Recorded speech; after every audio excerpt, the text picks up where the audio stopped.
माझा ज्याला राष्ट्राची हो जाण, ना नावा पुरता हिंदू अवघ्या हिंदुत्वाची शान. हा पक्ष एकला माझा ज्याला राष्ट्राची हो जाण, ना नावा पुरता हिंदू अवघ्या हिंदुत्वाची शान. शिवछत्रपती रक्तात आमच्या हृदयी पावन राम, संस्कार आम्हावर संघ शक्तीचे सार्थ हो अभिमान. हा देश घडविण्या सदैव तत्पर पक्ष भाजपा.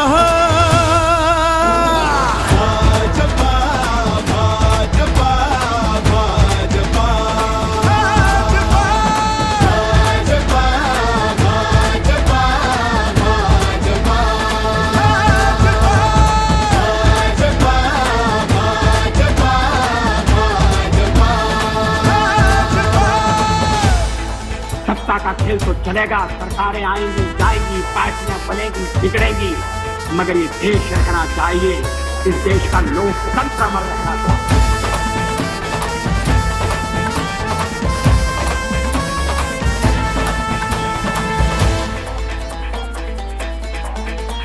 हे नवे पर्व अन नवा ध्यास बळी राजासाठी माझ्या, या प्रगतीच्या वाटेने निघालो देश आम्ही घडवाया.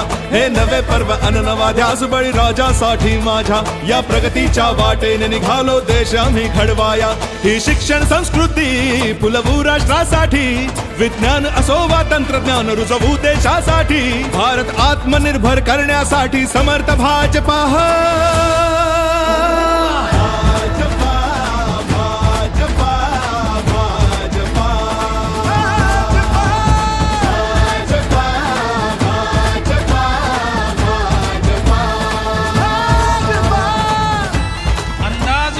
ही है मेरे सोचने का, अंदाज कुछ अलग ही है मेरे सोचने का. सबको मंजिलों का शौक है और मुझे रास्ते बनाने. हो ध्वज देशाचा सन्मानाने रोविला हो अटके पार, या प्रगल्भ भारत भूमीचे हो भूनी शिल्पकार. ध्वज देशाचा सन्मानाने रोविला हो अटके पार, या प्रगल्भ भारत भूमीचे हो भूनी शिल्पकार. या सशक्त राष्ट्राची गेली हो पायभरणी, तर सुजलाम सुफलाम भूमी ही पावन जगण्यासाठी. उज्ज्वल भारत बनविण्याचा हा ध्यास एकला माझा.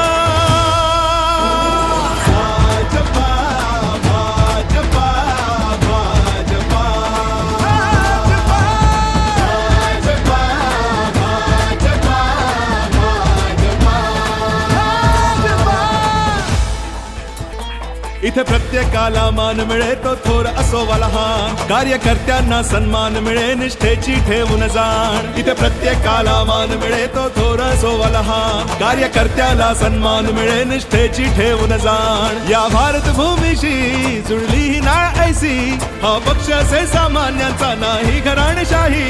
सर्वात आधी हो राष्ट्र आमचा ही विचारधारा.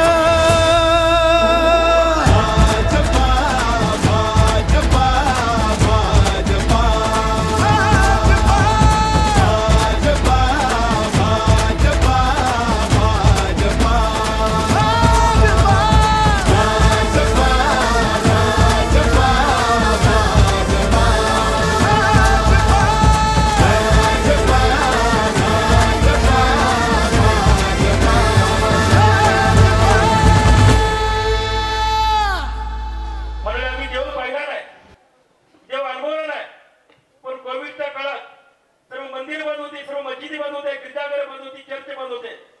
पण त्या काळात देव अनुभवला डॉक्टर सुरेश बाबांच्या रूपानं. माणसातील देव, देवातला माणूस, असा देव माणूस डॉक्टर सुरेश बाबा भोसले आपल्या सर्वांना मार्गदर्शन करतात. माननीय आनंदराव नाना, माननीय नगराध्यक्ष मलकापूरचे तेजस सोनवणे, माननीय मनोहर भाऊ शिंदे, माननीय धोंडराम जाधव, माननीय दीपाली प्रमोद पाटील, माननीय नरेंद्र पाटील, माननीय संतोष माने, माननीय प्रमोद शिंदे, माननीय शरद पवार, माननीय आमचे घुंचीचे माणिकराव पाटील, माननीय राजेंद्र यादव, शहाजी पाटील, इंदुराव पाटील, प्रमोद पाटील, तर ही यादी अपुरी आहे बरं का, म्हणजे नावं ज्यांची आले नाहीत ते सर्व आमचे कार्यकर्ते, बंधू आणि भगिनी. माननीय पैलवान अप्पासाहेब पाटील, नाव राहिलं होतं, हिंदुराव पाटलांचं घेतलं मी. उपस्थित बंधू आणि भगिनी, आज ही निवडणूक होत असताना आणि त्यातल्या त्यात ज्या वेळेला जकीनवाडी सारख्या गावामध्ये होती आहे, मी नेहमी विचार करतो की या भागामध्ये काही वर्षापूर्वी, म्हणजे मी ज्या वेळेला कॉलेजमधनं नाना आलो त्यावेळेला ही फार लहान गाव होती. मलकापूरला सुद्धा यायचं तर ते गाव बराच वेळ लागायचा रस्त्यापासून त्या गावाला जायला, वस्तीही नव्हती. आणि ज्या वेळेला इथं दवाखाना व्हायचा होता त्यावेळेला आम्हाला थांबायला लागायचं, म्हणजे पाणी प्यायची सुद्धा सोय नव्हती. मोठा मोकळा माळच होता. आणि आता बघितल्यानंतर तर मलकापूर तर मोठी नगरपंचायत झालेली आहे. म्हणजे आत्ताच जर त्यांची प्रगती बघितली तर पुढच्या 5-10 वर्षामध्ये तुम्ही कराडच्या पुढे जाल अशी परिस्थिती आहे मलकापूरची. आणि जकीनवाडी सुद्धा आज वाढी राहिली आहे का सांगा? ही वाढी राहिलेली नाही. मोठ्या शहराच्या सारखी इथं प्रगती झाली आहे. इथं सगळे प्लॉट पडलेले आहेत. कराडच्या वर दर इथे झालेले आहेत मालेगाव. हा सगळा मोठा बदल झाला. आणि याच्या पाठीमागे काही लोक होते, आपण विचार केला की इथं दवाखाना व्हावा. आगाशिवनगर किती मोठं झालं, कोयना वसाहत किती मोठी झाली. आणि मलकापूरसाठी त्यावेळेचे माजी आमदार म्हणजे कैलासवासी भास्करराव शिंदे साहेब यांचा एवढा प्रयत्न होता की मलकापूर हे चांगलं शहर म्हणून डेव्हलप झालं पाहिजे. आणि त्या प्रयत्नातनं ती नगरपंचायत झाली. तर लोकांचा विरोध होता त्यावेळेला, पण भास्करराव शिंदे साहेबांनी त्यांच्या प्रयत्नातनं ही नगरपंचायत झाली. आणि आज प्रगती किती झाली बघा. आज मोठ्या शहरासारखे एक प्लॉट शिल्लक त्या कोयना वसाहतीत सुद्धा नाही आहे. मलकापूरमध्ये तर नाहीच नाही आहे. आणि जकीनवाडीकरांनी आता हळूहळू शेती करायची कमी केली आहे आणि प्लॉटिंग जास्त चालू झालेलं आहे इथं. म्हणजे उद्या शेती हा आमचा मुख्य व्यवसाय राहील की नाही, एवढं मोठ्या प्रमाणात इथं शहरीकरण झालं. आणि हे सगळं होत असताना आपल्याला लक्षात घ्यायचं की ही निवडणूक का महत्वाची आहे. तर याच्यातनं आपल्याला ह्या भागामध्ये अजून किती प्रगती करता येईल हा खरा विषय आहे. पंचायत राज्य हा देशातला एक फार मोठा निर्णय या देशाने घेतला की ज्याच्यातनं लोकांच्या पर्यंत सत्ता पोचली पाहिजे. आणि लोकांच्या पर्यंत सत्ता पोचली का, किती चांगल्या प्रमाणात पोचली. आज मला सांगा, मलकापूरमध्ये तुम्ही 24/60 योजना करायला घेतली, हे कुणी विचार केला? तुम्ही विचार केला ना. त्यावेळेला तुम्ही विचार केला. भास्करराव शिंदे साहेबांचा जो प्रयत्न होता त्या प्रयत्नाला स्वरूप दिलं.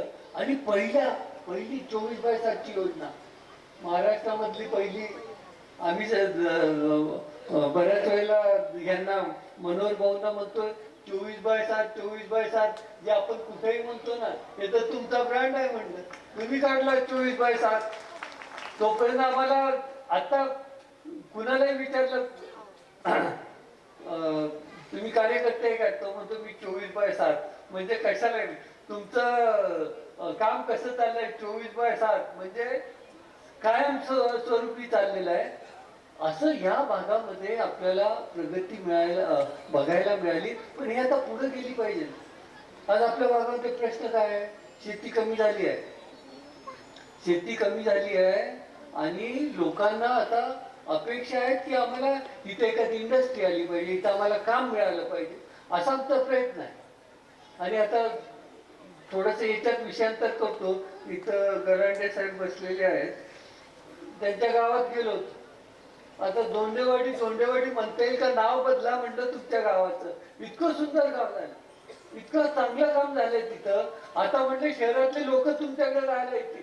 अजून लोकांना माहित नाही, तोपर्यंत बरं आहे. तुमच्या पण याच्यासारखं या शहरासारखी परिस्थिती होणार आहे. इतकं सुंदर तिथंही काम झालेलं आहे आणि हे काम सुरेश भाऊ आपल्याला पुढे न्यायचं आहे. तुमचं खरंच मला आश्चर्य वाटलं की इतकं चांगलं काम तुम्ही ग्रामपंचायतीच्या आणि सगळं गावात तुम्ही सगळे नेते मंडळी आहे, तुम्ही करू शकला, एकत्रित आहे म्हणून करू शकला, हे त्याच्यातलं वैशिष्ट्य आहे. आता आपल्याला पुढे जायचं. पुढे जात असताना अनेक वर्षानंतर आपल्याकडे सत्ता आली, अनेक वर्षानंतर, आणि म्हणून आम्ही जे आमचे जुने कार्यकर्ते आहेत त्यांना आम्ही म्हणतो की आता आपण पुढे चालू, आणि म्हणून नवीन जुनं हे तुम्ही आता करू नका, आता सगळेच एकत्रित यायचे आपल्याला आणि नवीन लोकांना सामील करून घेतल्याशिवाय तर आपण पुढे जाऊ शकत नाही. ह्याच भागातले आहेत, ह्याच गावातले आहेत, असे जे सगळे कार्यकर्ते आपल्यात येऊ इच्छितात त्या सगळ्यांना आपण बरोबर घेऊन गेलं पाहिजे आणि त्याच्यात आपलं यश.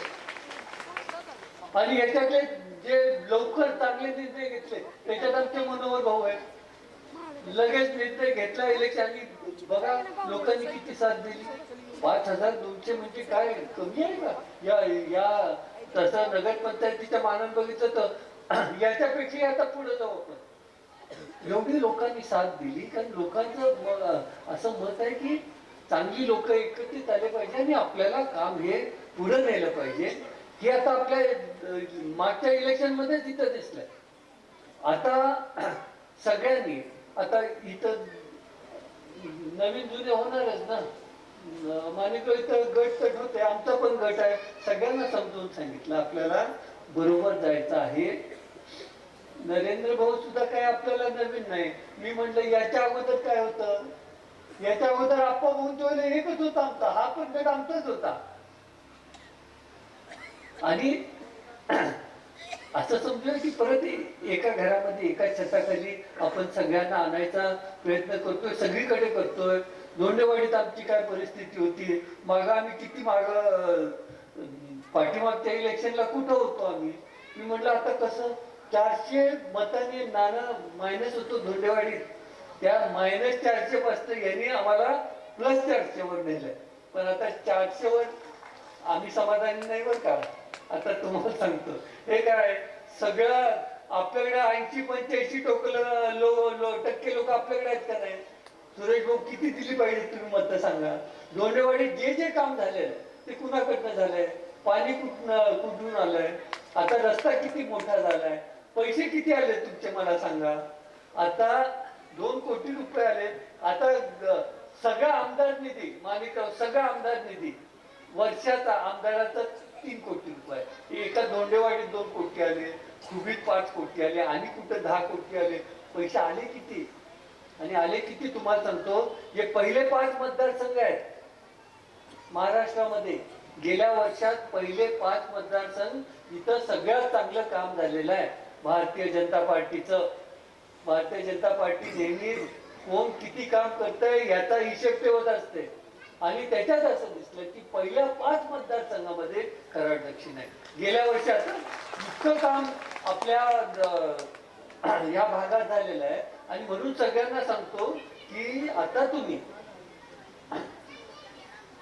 हे तर 1च वर्ष झालंय, पुढच्या 4 वर्षामध्ये जितकी कामं तुम्ही सांगाल तितकी कामं आपल्याकडे होणार आहे. माणिकराव अजून एक गोष्ट मी नेहमी सांगत असतो, आता तुम्ही इथं दिसताय त्या नवीन आमच्या मोठ्या येणं जोमानं तुम्ही साथ करता म्हणून सांगतो. मी सगळ्यांना असं सांगतोय की या राज्यामध्ये 2 गोष्टीसाठी पैसे कमी पडणार नाही. लाडक्या बहिणीला कधीही पैसे कमी पडणार नाही. अजून पुढे आता नवीन योजना काढली आहे लखपती लखपती दिदी. आता ह्याला कधी पैसे कमी पडणार नाही आणि दुसरं कुठं पैसे कमी पडणार नाही माहितीये का, तर कराड दक्षिण मधल्या विकासासाठी पैसे कमी पडणार नाही. अशी आता इतकी चांगली अवस्था आपली असताना आपल्याला आता हात शेवटी आमदारांचे हात बळकट केले पाहिजेत ना, तरच आपलं पुढं आपण तितक्या अधिकारानं सरकारकडनं काम करून घेऊ शकतो. म्हणून बघताना या इलेक्शन कडे तुम्ही असं बघा की हे अतुलबाबांचंच इलेक्शन आहे, हे आमदारकीचंच इलेक्शन आहे. आपल्या आमदारांना अजून आपल्याला पुढे न्यायचं आहे आणि ह्याच्यासाठी प्रयत्न करायचा. आपल्याला काम केलं पाहिजे. आणि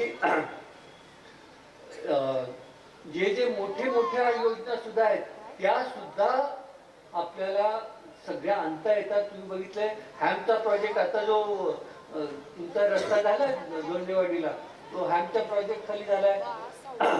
रस्ता कसा झालाय बघितलाय ना. आणि दुसरं एक ह्या मतदारसंघामध्ये आपण असं केलंय की जे जे काम आपण सरकारकडनं आणणार आहे ते आपल्या कार्यकर्त्यालाच देणार बरं का. सगळं काम आपल्या कार्यकर्त्याला देणार आहे, पण त्याने काम चांगलं केलं पाहिजे. म्हणजे आपला कार्यकर्ता दिलं म्हणजे काम त्याने चांगलं केलं पाहिजे, नाहीतर काम चांगलं केलं त्याला पण ब्लॅकलिस्ट करतात.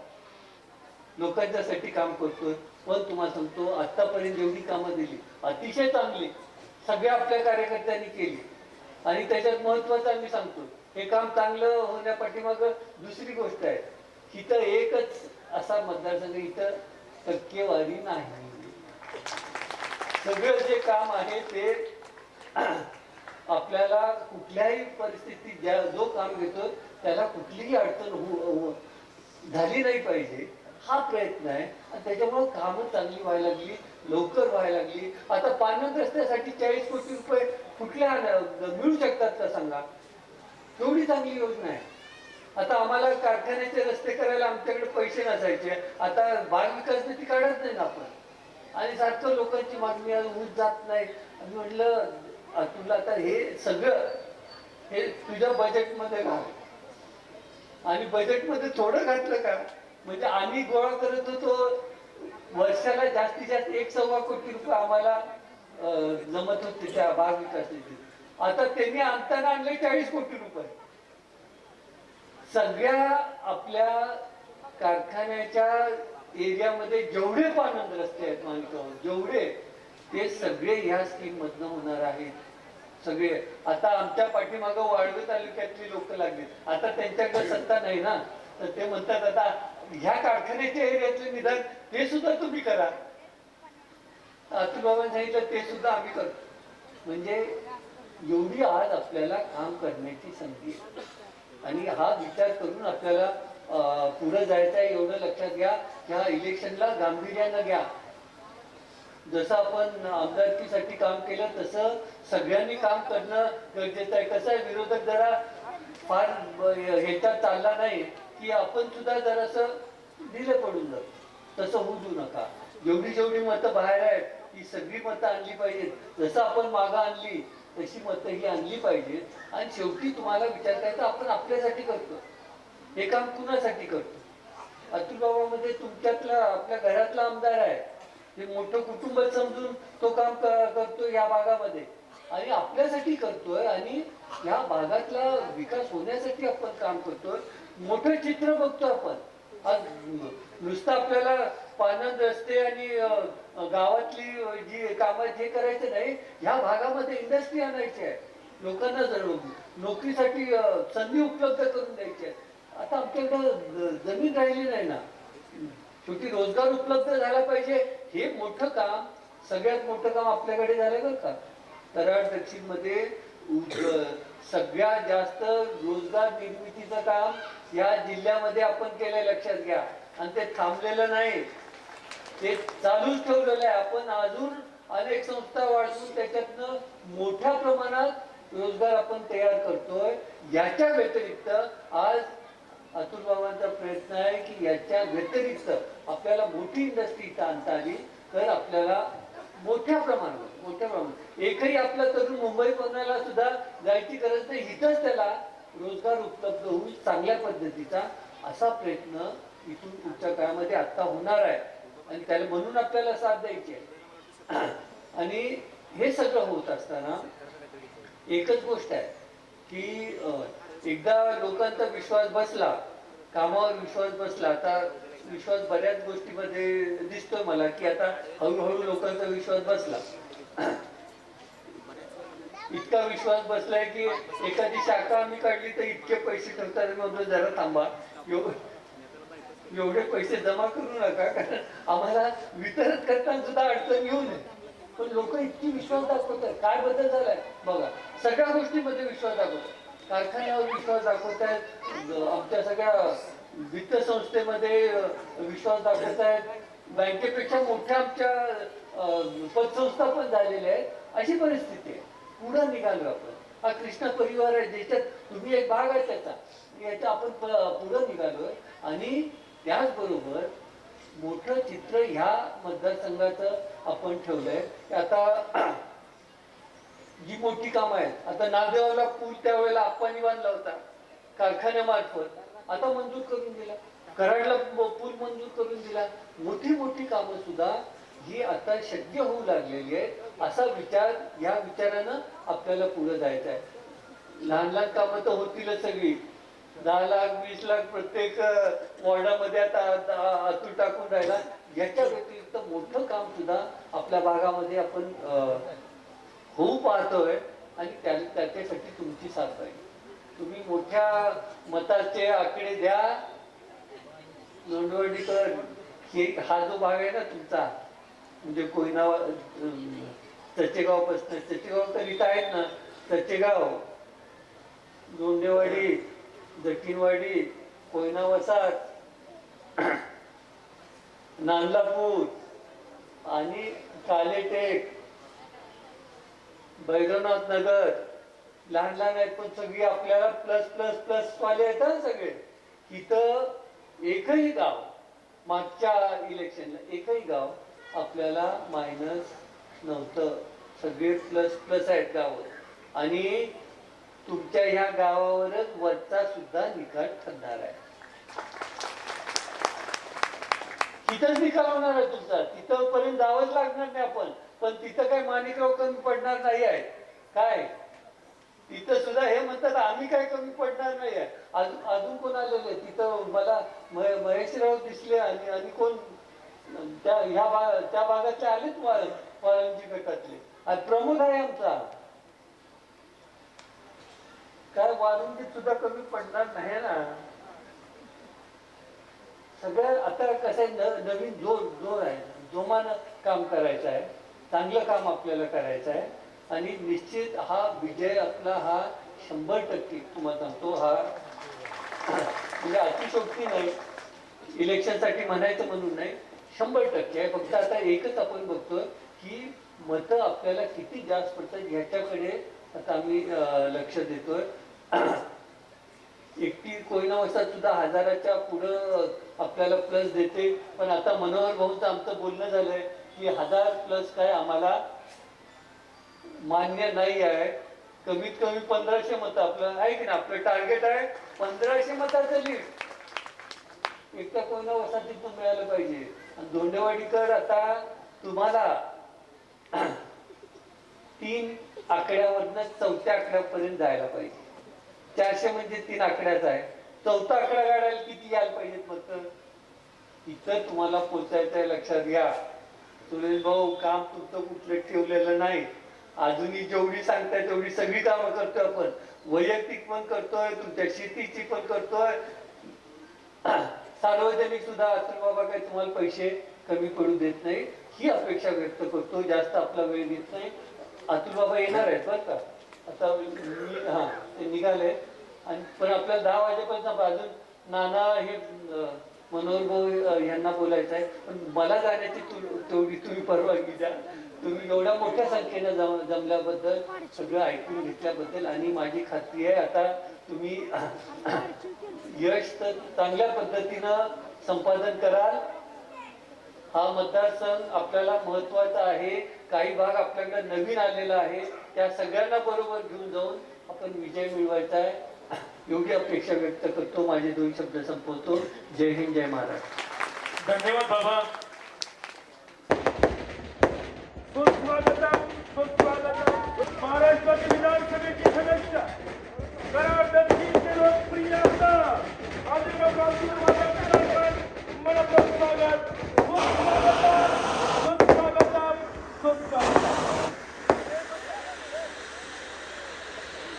नागरी पडल्यामध्ये संवाद होतो. या ठिकाणी आज आपणास एकच विनंती करतो की जिल्हा परिषदेच्या उमेदवार सौभाग्यवती विक्रमसाहेब पाटील आणि पंचायत समितीच्या कोयना वसाहत गलीच्या उमेदवार मी स्वतः नरेंद्र नांगरे पाटील, त्याचबरोबर वाराणसी पंचायत समितीचा सागर माने यांना आपण प्रचंड बहुमताने निवडून द्यावं. बाबा निश्चितपणानं सगळ्यांचा मेळ घालून आम्ही या ठिकाणी काम करू. आपण आम्हाला प्रचंड मताने विजय करावं आणि हातून बाबांचे हात बळकट करावे एवढीच मी विनंती करतो आणि थांबतो. जय हिंद, जय महाराष्ट्र. जय शिवाजी. आजच्या आपल्या प्रचार सभेच्या निमित्तानं उपस्थित असणारे आपले नेते माजी आमदार आदरणीय आनंदरावजी नाना, कार्यक्रमाला उपस्थित आपले नेते मलकापूर नगरीचे लोकप्रिय उपनगराध्यक्ष आदरणीय मनोहर भाऊ, कार्यक्रमाच्या निमित्तानं उपस्थित असणारे आपल्या मलकापूर नगरीचे नगराध्यक्ष आदरणीय तेजसजी, कार्यक्रमाला उपस्थित असणाऱ्या वारुंजी जिल्हा परिषद गटाच्या भारतीय जनता पार्टीच्या उमेदवार आदरणीय दीपालीताई, कार्यक्रमाला ज्यांच्या प्रचाराच्या निमित्तानं आपण हा कार्यक्रम आयोजित केलेला आहे ते आपले भारतीय जनता पार्टीचे पंचायत समितीचे उमेदवार आदर्श सरपंच आदरणीय नरेंद्र दादा, मोठ्या संख्येनं उपस्थित असणाऱ्या माझ्या माता भगिनी, तरुण मित्र, ज्येष्ठ नागरिक, भारतीय जनता पार्टीचे सगळे हितचिंतक आणि पत्रकार बांधवांनो, मी दिलगिरी व्यक्त करतो की कार्यक्रमाला यायला मला थोडासा उशीर झाला, पण जिल्हाध्यक्ष या नात्याने तांबे जिल्हा परिषद गटाची देखील बैठक आज आयोजित करण्यात आली होती आणि येळगाव जिल्हा परिषद मतदारसंघामध्ये 3 सभांचे कार्यक्रम होते. ते संपून मला या कार्यक्रमाला उपस्थित राहायचं होतं, पण इतक्या मोठ्या प्रमाणावर आपली उपस्थिती बघितल्यानंतर वारुंजी जिल्हा परिषद मतदारसंघाचा निकाल काय असणार आहे हे आज तुमच्या उपस्थितीनंतर स्पष्ट झालेलं आहे. वारुंजी जिल्हा परिषद मतदारसंघाकडे पाहण्याचा दृष्टिकोन या विधानसभा मतदारसंघाचा लोकप्रतिनिधी म्हणून माझा असा आहे की वारुंजी जिल्हा परिषद मतदारसंघ हा कराड शहराच्या, मलकापूर शहराच्या लगत असा असणारा मतदारसंघ असल्यामुळे निमशहरी किंवा शहराचं उपनगर असणारा असा हा आपला मतदारसंघ आणि त्यामुळं मलकापूर शहराच्या निगडीत असं असणारं आपलं जखीनवाडी आणि परिसरामधले इतर सगळे गावं असतील, कोयना वासाद असेल, नांदलापूर असेल, जवळचे सगळे गावं आपले मलकापूर नगरीच्या लगत आहेत आणि कराड नगरीच्या लगत असं असणारं आपलं वारुंजी असेल, गोटे असेल, मुंडे असेल, खोडशी असेल, हे सगळे गावं कराड शहराच्या निगडीत आहेत आणि त्यामुळे साहजिकच शहरीकरणाचा परिणाम या मतदारसंघामधल्या या गावांवर अधिकचा होतो. खरं तर अनेक विषयांवर आपल्याला सविस्तर चर्चा करायची आहे, अनेक विषयांच्या बद्दल आपल्याला सविस्तर बोलायचं, पण आज कार्यक्रमाला यायलाच मला उशीर झाल्यामुळे थोडक्यात बोल पण मुद्द्याचं बोल अशी वेळ माझ्यावर आली. सगळ्यात महत्वाचं मला आपल्याला सांगायचं की मी या विधानसभा मतदारसंघाचा लोकप्रतिनिधी झाल्यावर सगळ्यात पहिले अनेक गोष्टींचा मी आढावा घेतला. त्याच्यामध्ये सगळ्यात पहिले मी या गोष्टीचा आढावा घेतला की उंडाळे प्रादेशिक पाणी पुरवठा योजना परत आपल्याला कशी चालू करता येईल याचा आढावा पहिल्यांदा घेतला आणि उंडाळे प्रादेशिक पाणी पुरवठा योजना चालू कशासाठी करायची तर जखीनवाडीला भरपूर पाणी मुबलक मिळालं पाहिजे याच्यासाठी उंडाळे प्रादेशिक पाणी पुरवठा योजना आपल्याला चालू करायची. खरं तर उंडाळे प्रादेशिक पाणी पुरवठा योजना किती वर्षापासून आपला प्रयत्न चाललाय की ती योजना चालू करायची. अनेक लोकांनी प्रयत्न केला, योजना चालू झाली, मोटर आले, पंप आले, पाट्या लागल्या, पण पाणी काय त्या योजनेमधनं कुणाला मिळालं. मी गुलाबराव पाटील साहेबांजवळ बैठक लावली आणि गुलाबराव पाटील साहेबांना सांगितलं की ही योजना चालू व्हावी असं अनेक लोकप्रतिनिधींना वाटत होतं, पण दुर्दैवाने काही कारणामुळे ही योजना चालू झाली नाही. या योजनेचं रिएस्टिमेट साहेब तुम्ही करा आणि रिएस्टिमेट करताना माझं नांदलापूर, माझी जखीनवाडी, माझं कोयना वसाहत याचे सगळे नळ पाणी पुरवठ्याचे कनेक्शन हे उंडाळे प्रादेशिक पाणी पुरवठा योजनेच्या माध्यमातून आपल्याला देता यावे, याच्यासाठी तुम्ही रिएस्टिमेट करा. आणि आदरणीय गुलाबराव पाटील साहेबांनी मला शब्द दिलेला आहे की उंडाळे प्रादेशिक पाणी पुरवठा योजनेसाठी लागतील तेवढे पैसे आपण देऊया आणि या तिन्ही गावांना लागेल तेवढं स्वच्छ फिल्टर पिण्याचं पाणी हे मिळण्यासाठी ही योजना आपण कार्यान्वित करूया. आणि त्यामुळे पहिला टप्पा आपण केलेला आहे की मागणी केलेली आहे, मंत्री महोदयांची मानसिकता झालेली आहे आणि राज्याचे प्रमुख आदरणीय देवाभाऊंना आपण सांगितलेलं आहे की देवाभाऊ याच्यासाठी आपल्याला अधिकचा निधी या योजनेसाठी द्यावा लागणार आहे. आणि कॅबिनेटची महाराष्ट्राच्या मंजुरी, महाराष्ट्र सरकारच्या कॅबिनेटची मंजुरी घेऊन या योजनेचं रिएस्टिमेट करून त्याला अधिकचे पैसे देऊन आपल्या गावामध्ये प्रत्येक नळाला स्वच्छ पिण्याचं पाणी मिळेल याची व्यवस्था येणाऱ्या काळामध्ये आदरणीय नरेंद्र दादा तुमच्या साक्षीनं मी सांगतो की ही येणाऱ्या 6 महिन्याच्या आत हे आपण सगळ्या गोष्टी करणार आहोत याची घोषणा मी आज या कार्यक्रमाच्या निमित्तानं करतो. आज आपल्या जखीनवाडीच्या शेजारी पर्यटन व्हावं याच्यासाठी अनेक वर्षापासूनचा तुमचा प्रयत्न होतो. आज या आगाशिवाच्या लेण्यांमध्ये खूप प्राचीन परंपरा असणाऱ्या लेणी असल्यामुळं अनेक लोक, अनेक पर्यटक इथं येतात. जर का या लेण्यांचा विकास झाला, जर का आपली प्राचीन परंपरा याचं जतन आणि संवर्धन आपण करू शकलो तर आपल्या जखीनवाडीमध्ये महाराष्ट्राच्या कानाकोपऱ्यामधनं लोक आल्याशिवाय राहणार नाही, हे खऱ्या अर्थानं मला दृष्टिकोन दिसतो. आणि त्यामुळं याच्यासाठीचा आपल्याला एक प्लॅन करणं गरजेचं आहे, याच्यासाठीचा आपल्याला एक आराखडा करणं गरजेचं आहे आणि तो आराखडा पर्यटन विकासाचा आपल्याला करणं गरजेचं आहे. आणि तो आराखडा केल्यानंतर अजंठा वेलोरला गेल्यानंतर ज्या पद्धतीनं गावचा विकास झालेला आहे, पंढरपूरला गेल्यानंतर गावामध्ये जशा पद्धतीनं पर्यटन वाढलेलं आहे की मंदिराचं दर्शन करण्यासाठी लोक येतात, श्री विठ्ठलाचं रुक्मिणी मातेचं दर्शन करण्यासाठी लोक येतात, पण गावामध्ये त्या लोकांचं वास्तव होतं. अशा पद्धतीचं आपल्या जखीनवाडीमध्ये वास्तव वाढवण्यासाठीचा प्लॅन हा आपल्याला करणं गरजेचं आहे. आणि या प्लॅन साठीचा आराखडा करण्यासाठी आमचा पंचायत समितीचा सदस्य निवडून येणं गरजेचं आहे, जिल्हा परिषदेचे आमच्या उमेदवार निवडून येणं गरजेचं आहे आणि पलीकडचे आमचे माने साहेब सुद्धा निवडून येणं गरजेचं आहे.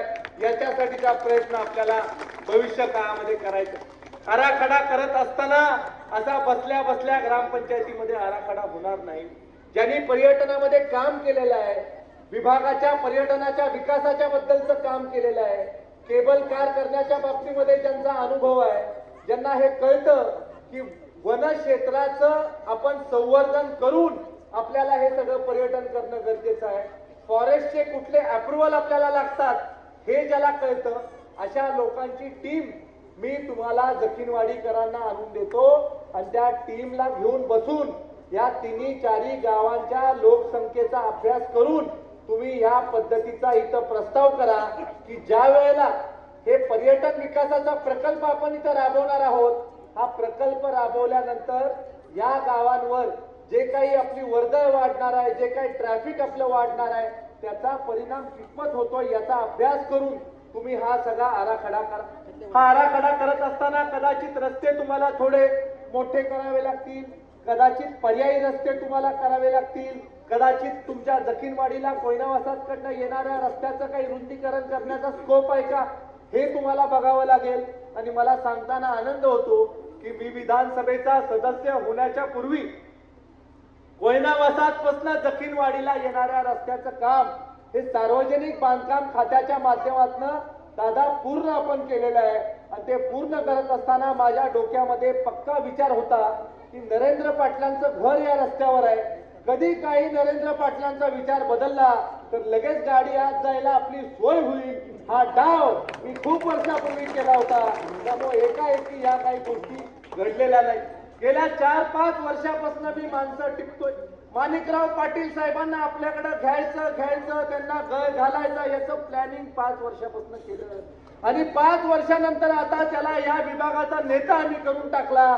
माणिकराव दादांवर वारुंजी जिल्हा परिषद मतदारसंघाचे सगळे उमेदवार निवडून आणायची जबाबदारी आहेच, पण पलीकडच्या तरबीड पंचायत समिती गणामधला उमेदवार निवडून आणायची जबाबदारी देखील आदरणीय माणिकराव दादांवर आम्ही सोपवली. आपला ज्या वेळेला शत्रू असतो आणि शत्रू खूप चांगला काम करत असतो, आपल्याला दमवत असतो, त्यावेळेला त्या शत्रूवर राग धरायचा नसतो, त्या शत्रूला आपलंसं करण्याच्या बाबतीमधलं प्लॅनिंग आपल्याला करायचं असतं. आणि त्यामुळे प्रत्येक क्षेत्रामध्ये आपल्यावर जास्त प्रेम असणारी लोक कोण कोण आहेत जी आपल्याला जास्तात याचा आराखडा मी काढला आणि मग एक एक एक एक एक एक करून सगळी गोळा केली आणि एक एक एक एक करून सगळी व्यासपीठावर घेतली आणि घट्ट मैत्री केली. 25 वर्ष टिकेल अशी मैत्री केली आणि ही मैत्री करत असताना अनेक लोकांनी मला सांगितलं होतं की हे शक्य नाही, हे दिव्य स्वप्न तुम्ही बघताय, पण दिव्य स्वप्न बघणारा माणूस यशस्वी जीवनामध्ये होतो आणि त्याचंच उदाहरण म्हणजे पंतप्रधान नरेंद्र मोदी साहेब असतील. कधी मोदी साहेबांनी कुठली निवडणूक लढवली नाही, जिल्हा परिषद लढवली नाही, नगरपालिकेची निवडणूक लढवली नाही, विधानसभा लढवली नाही, डायरेक्ट मुख्यमंत्री झाले. मुख्यमंत्री झाल्यानंतर विधानसभेची निवडणूक लढवली आणि त्यानंतर लोकसभेची निवडणूक लढवली आणि पंतप्रधान झाले. पण नशिबात असावं लागतं. माने साहेबांच्या बी नशिबात होत. माने साहेबांचं नाव सगळ्यांनी मिळून घेतलं आणि नाव घेतल्यामुळे माने साहेबांच्या गळ्यामध्ये ही माळ पडली. अनेक लोकांना वाटत होतं की काय होतंय, निष्ठावंतांना मिळतंय का आणि काय होतंय. शेवटी निष्ठा असणाऱ्या माणसाचा फायदाच होतो.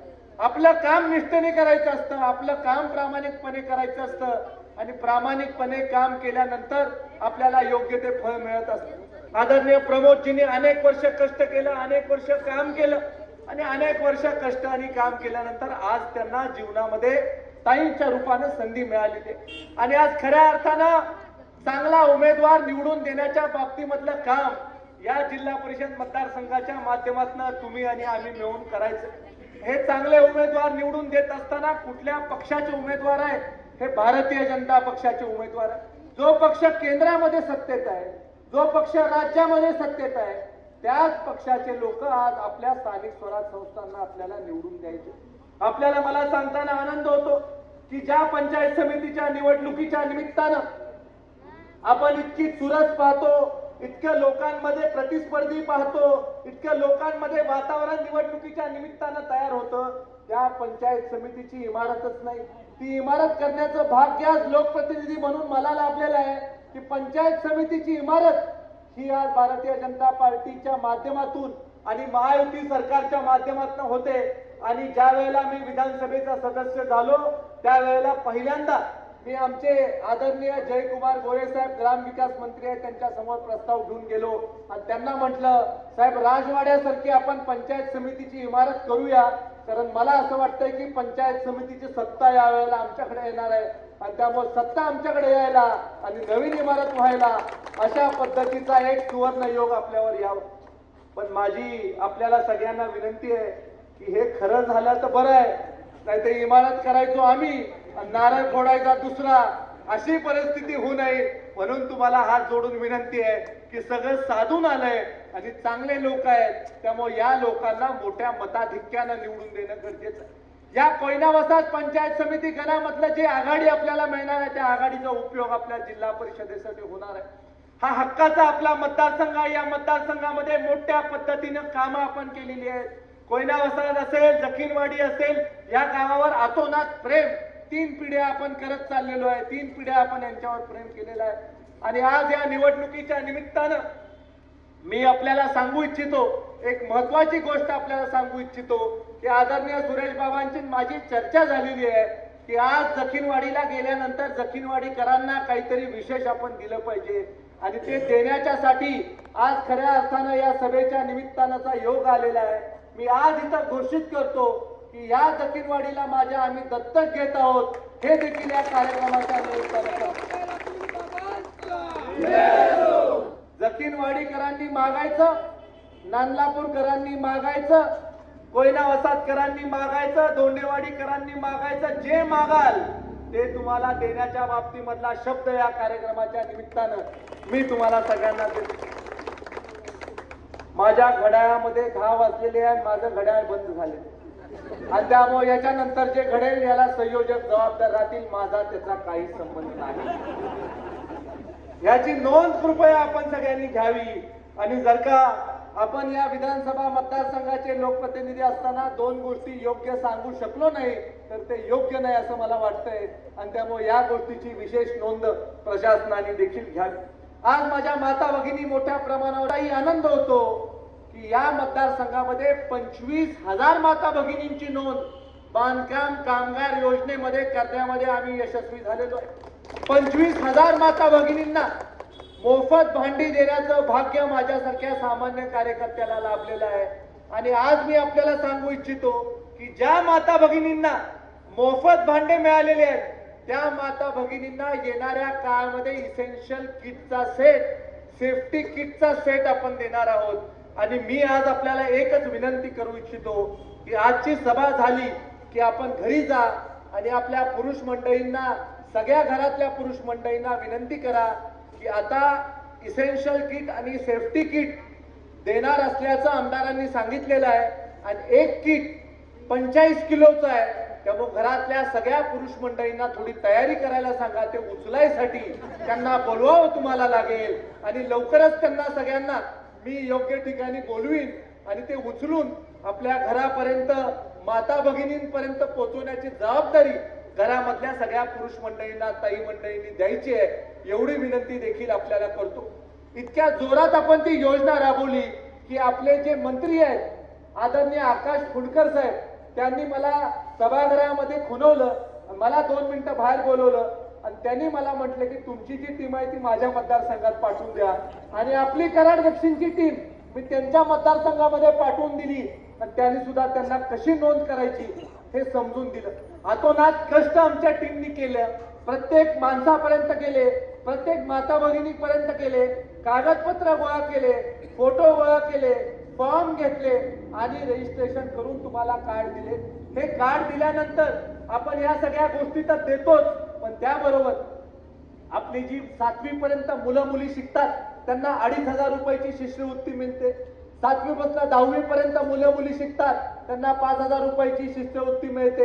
12वी पास झाल्यानंतर आपले जे मुलं असतात त्यांना 10,000पासून 2 लाखापर्यंत ज्या कोर्सला ऍडमिशन घेता, मेडिकल कॉलेजला ऍडमिशन घेतलं, इंजिनिअरिंगला घेतलं, मॅनेजमेंटला घेतलं तर कोर्स प्रमाणे तुम्हाला ती शिष्यवृत्ती मिळते. आणि महत्वाचं आपल्याला सांगू इच्छितो की ही सगळी योजना ही मोफत योजना आहे. या योजनेसाठी कोणालाही 2 रुपये आपण द्यायचे नाही. जोपर्यंत या विधानसभा मतदारसंघाचा मी आमदार आहे तो पण फुकट पॅटर्न आहे. जे काही राज्यामधलं आहे ते फुकट आपल्यापर्यंत आलं पाहिजे. आमची सोलरची योजना आहे, पंतप्रधान सूर्य घर योजना. काय योजना आहे तर एका घरावर 3 किलोवॉट पर्यंत आपण सोलर लावायचं. त्या सोलरची किंमत 1,05,000 रुपये आहे. 1,05,000 रुपये पैकी 78,000 रुपये तुम्हाला सबसिडी मिळणार.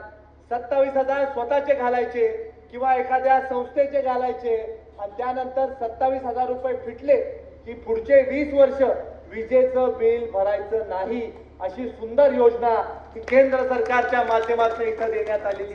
राज्यामध्ये देखील आम्ही एक नवीन प्रकारची विनंती राज्य सरकारला करणार आहे की वरचे 27 जे आहेत त्या 27 साठी सुद्धा राज्य सरकारने आम्हाला पर किलोवॉट 9,000 रुपयाची सबसिडी द्यावी. म्हणजे ती सबसिडी जर का आपल्याला मिळाली तर 78 अधिक 27 1,05,000 म्हणजे पॅनल लावायचे आणि 25 वर्ष विजेचं बिलच भरायचं नाही. आणि त्यामुळे अधिकचा फॅन लावायला, टीव्ही लावायला मुभा ही येणारे 25 वर्ष आपल्याला मिळू शकते. अशा प्रकारची ही योजना देखील आपल्यापर्यंत आणण्याचा आम्ही प्रयत्न करतो. मी आता अभ्यास करतोय लोकप्रतिनिधी म्हणून की राज्याच्या आणि काय काय योजना आपण तुमच्यापर्यंत आणू शकतोय. उद्योजकांसाठी काय काय योजना आणू शकतोय. मुद्रा योजना जास्तीची माता भगिनींपर्यंत मला कशी पोहोचवता येते. मुद्रा योजनेच्या माध्यमातून कमी व्याज दराने कर्ज माझ्या माता भगिनींना मी कसं देऊ शकतोय. जे उद्योजक आहेत त्यांना अण्णासाहेब पाटील विकास महामंडळाची योजना पोहोचवण्यासाठी आणखीन काय आपण करू शकतोय. अण्णासाहेब पाटील विकास महामंडळाची योजना ही आदरणीय नरेंद्र अण्णासाहेब पाटील साहेबांच्या नेतृत्वाखाली चालते. आणि मी जिल्ह्याचा अध्यक्ष असल्यामुळे मी काय जर का केलं असेल तर त्यांच्या सुविद्य पत्नींना भारतीय जनता पार्टीची उमेदवारी दिली आणि त्यांना तिथं मंगरुळ गोळे गटामध्ये उभं केलं म्हणजे काय होईल, आमच्या उद्योजकाला अण्णासाहेब पाटील योजनेची पाहिजे तेवढी कर्ज मिळणार. कुठं काय करायचं हे कळायला पाहिजे ते मला कळायला लागलंय आता. आणि त्यामुळे बरोबर प्रमुख माणसं मी धरून ठेवलेली आहेत. आज मुख्यमंत्री सहायता निधीचा प्रस्ताव तुम्ही करा. या मतदारसंघातल्या कुठल्याही माणसाने प्रस्ताव केला की 2 दिवसामध्ये त्याला मंजुरी मिळते आणि त्याच्या खात्यावर पैसे वर्ग होतात. 2 लाख रुपये मुख्यमंत्री सहायता निधीच्या माध्यमातून मंजूर होतात. मला अभिमान वाटतो की या मतदारसंघामध्ये मुख्यमंत्री सहायता निधीचे एका वर्षात 1 कोटी रुपये आणण्यामध्ये आपण यशस्वी झाले. मुंबईमध्ये आपण ऑफिस केलेलं आहे आणि त्या ऑफिसच्या माध्यमातून आपण तिथं काही अधिकारी नेमलेले आहेत की फक्त त्यांनी जनतेची सेवा करायची. कराड दक्षिण विधानसभा मतदारसंघामधला आपल्या तालुक्यामधला जिल्ह्यामधला माणूस आला की त्याची राहायची व्यवस्था करायची, त्याची जेवणाची व्यवस्था करायची, त्याच्या अडीअडचणी समजून घ्यायच्या, त्याची फाईल समजून घ्यायची, मंत्रालयामध्ये त्याला घेऊन जायचं, कुठल्याही मंत्र्यापर्यंत पोहोचायला आज कराड दक्षिण मतदारसंघ पाठीमागे नाही. कुठल्याही मंत्र्यापर्यंत आपण जाऊ शकतो, आपली कामं करू शकतो. मला आदरणीय भिडे गुरुजींचा एक दिवशी फोन आला आणि आदरणीय भिडे गुरुजींनी सांगितलं की रायगडवर आपली मुलं सांगलीमधून जातात, त्यांना राहायची सोय अतुल बाबा करून द्या. मी म्हटलं गुरुजी आपण जो आदेश द्याल ते आम्ही करू. मी लगेच आदिती तटकरे मॅडम कडे गेलो आणि आदिती ताईंना म्हटलं की आदिती ताई तुम्ही कलेक्टरला फोन करा आणि त्याला सांगा की रायगडावर जी रूम आहे जी प्रशासन वापरतं ती माझ्या धारकऱ्यांना द्या. आणि ती रूम त्या धारकऱ्यांना देण्याच्या बाबतीमधला निर्णय 1 मिनिटात केला. आणि सांगलीवरनं जे लोक आज रायगडावर जातात त्यांना राहण्यासाठी किंवा तिथं बसण्यासाठीची जी सोय लागते ती सोय करण्याच्या बाबतीमधलं काम आपण तिथं आदिती ताईंच्या माध्यमातून केलं. मुख्यमंत्री माझी लाडकी बहीण योजनेसारखी एक योजना, ज्या योजनेच्या माध्यमातून 1,500 रुपये थेट तुमच्या खात्यावर येतात आणि ही योजना चालू ठेवण्याच्या बाबतीमधला मानस आपले मुख्यमंत्री आदरणीय देवेंद्र फडणवीस साहेबांनी विधानसभेच्या पटलावर व्यक्त करून दाखवला.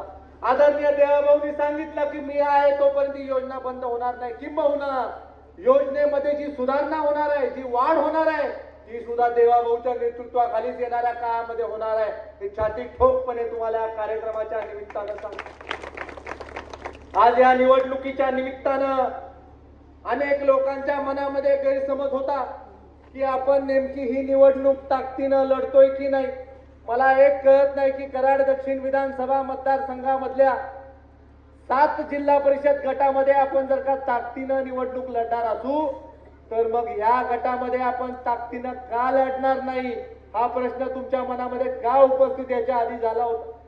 आज या निवडणुकीच्या निमित्तानं तुम्हाला मी सांगतो की वारुंजी जिल्हा परिषद मतदारसंघ जास्तीत जास्त मताधिक्यानं आणण्यासाठी निवडून आम्ही आमच्या जीवाचं रान करू हे देखील इथल्या सगळ्या उमेदवारांना आणि कार्यकर्त्यांना मी सांगू इच्छितो. वारुंजीचा जर का आपण सगळा आराखडा बघितला तर वारुंजी जिल्हा परिषद मतदारसंघामध्ये या 1.5 वर्षामध्ये 2 वर्षामध्ये मी आमदार होण्याच्या 1 वर्ष आधी आणि आमदार झाल्यावर 100 कोटी रुपयाचा निधी फक्त वारुंजी जिल्हा परिषद मतदारसंघासाठी आजपर्यंत उपलब्ध करून दिलेला आहे. माझी आपल्याला सगळ्यांना विनंती आहे की तुम्ही आमचे हे उमेदवार मोठ्या मताधिक्यानं निवडून द्या. तुम्ही जेवढ्या मताधिक्यानं निवडून द्याल तेवढं जास्त विकास काम करण्याच्या बाबतीमधला शब्द तुम्हाला सगळ्यांना या कार्यक्रमाच्या निमित्तानं देतो. मागच्या कालावधीमध्ये आपण मलकापूरच्या निवडणुकीमध्ये आम्हाला मोठं मताधिक्य दिलं. आमचे आदरणीय तेजस दादांना 5200च्या मोठ्या आघाडीनं निवडून दिलं. मनोहर भाऊ आणि सगळ्यांची टीम 18 लोकांची टीम तुम्ही निवडून दिली. आणि आज आदरणीय मनोहर भाऊंना देखील माझं सांगणं आहे की मलकापूरमध्ये आल्यानंतर लोकांचे डोळे फिरले पाहिजेत अशा पद्धतीचा विकास येणाऱ्या काळामध्ये भाऊ तुमच्या सगळ्यांच्या नेतृत्वाच्या माध्यमातून आपण तिथं करणार आणि त्याला साजेल असा या सगळ्या परिसराचा विकास करत असताना ज्या मूलभूत व्यवस्था आपल्याला या परिसरामध्ये करणं गरजेचं आहे त्या सुद्धा आपण करणार आहोत. आज आपल्या कोयना वसाहतमध्ये नागरीकरण मोठ्या प्रमाणावर झाल्यामुळे, मोठ्या प्रमाणावर इमारती झाल्यामुळे गटरची व्यवस्था अंडरग्राऊंड करण्यासाठीचा प्रस्ताव तुम्हाला करावा लागणार आहे. अंडरग्राऊंड ड्रेनेजचा प्रस्ताव आपल्याला तिथं करायचा आहे. नवीन STBचा प्रस्ताव तिथं आपल्याला करायचा आहे. मलकापूरमध्ये जशा पद्धतीची व्यवस्था आपण उभी करतोय त्याला पॅरलल व्यवस्था ही आपल्याला कोयना वसाहत असेल, जकीरवाडी असेल, इथं उपलब्ध करायचे. आणि आज मला सांगताना एक गोष्टीचं समाधान वाटतंय की आम्ही एक मोठा आराखडा तयार करतोय. तो आराखडा एवढ्यासाठी तयार करतोय की माझ्या या परिसरामधल्या लोकांना क्रीडा नगरीच्या साठी कुठं दुसरीकडे जावं लागावं नाही, त्यांना इथल्या इथंच क्रीडेच्या बाबतीमधली सगळी सुविधा व्हावी.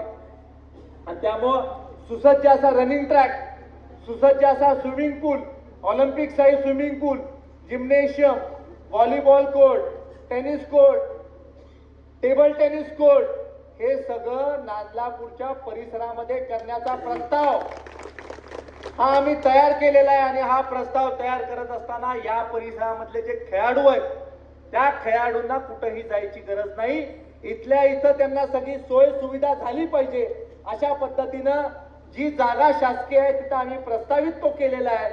आणि मार्चच्या अर्थसंकल्पीय अधिवेशनामध्ये निश्चित स्वरूपी सभागृहामध्ये मी तो विषय मांडणार आहे की नागरीकरण मोठ्या प्रमाणावर झाल्यामुळं क्रीडेची सोय सुविधा या परिसरामध्ये असली पाहिजे. आणि म्हणून नांदलापूरला 50 कोटी रुपयाचा आम्ही एक प्रस्तावित केलेला जो क्रीडा संकुलाचा प्रकल्प आहे त्याला मान्यता राज्य सरकारने दिली पाहिजे. याच्यासाठीचा प्रयत्न आम्ही भविष्य काळामध्ये करणार आहे.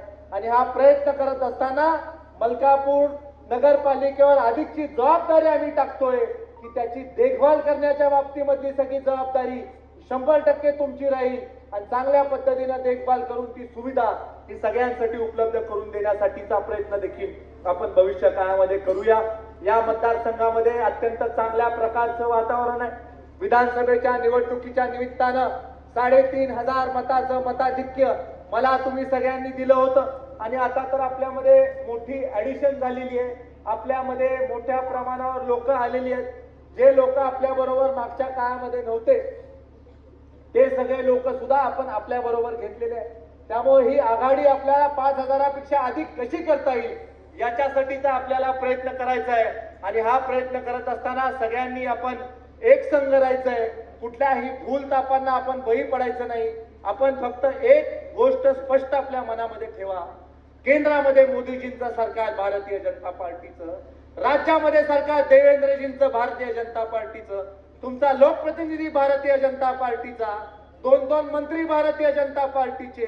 आणि मग रस्ता चुकून दुसरीकडे जाऊन आपल्याला काय मिळणार याचा आपण सगळ्यांनी विचार करायचा आहे. ज्या लोकांनी काँग्रेस पक्ष संपवण्याच्या बाबतीमधलं काम केलेलं आहे त्यांना जर का वाटत असेल की मी काँग्रेस पक्ष संपवतो आणि काँग्रेस पक्षाचं बलिदान करून मला काहीतरी या मतदारसंघामध्ये लाभेल तर त्यांना या मतदारसंघामध्ये हाताला काही लागणार नाही. काँग्रेस पक्षाच्या लोकांना सुद्धा भविष्य हे कमळाकडेच आहे. आणि त्यामुळे काँग्रेस पक्षाचे सुद्धा जे उरले सुरलेले लोक असतील त्या लोकांना योग्य मार्ग दाखवा. जे जुने जाणते असतील त्यांना योग्य मार्ग दाखवा, कमळाकडे आणा. आणि आज सांगताना आनंद होतो की जळगाव जिल्हा परिषद मतदारसंघामध्ये देखील राष्ट्रवादी काँग्रेस पक्षाचे नेते आदरणीय राजाभाऊ पाटील उंडाळकर यांना देखील आपण भारतीय जनता पार्टीकडनं पुरस्कृत केलेला आहे. आणि त्यामुळं तिथल्या देखील नेत्यांना बाहेर फिरायला वेळ उरेल असं मला वाटत नाही. तिथं सुद्धा मोठी लढाई आता होणार आहे. आणि मला खात्री वाटते की या वेळेला जळगाव जिल्हा परिषद मतदारसंघामध्ये भारतीय जनता पक्ष आणि पुरस्कृत उमेदवारच निवडून येणार हे मी या कार्यक्रमाच्या निमित्तानं सांगतो. सातारा जिल्हा परिषदेचा अध्यक्ष हा भारतीय जनता पार्टीचा होणार आहे.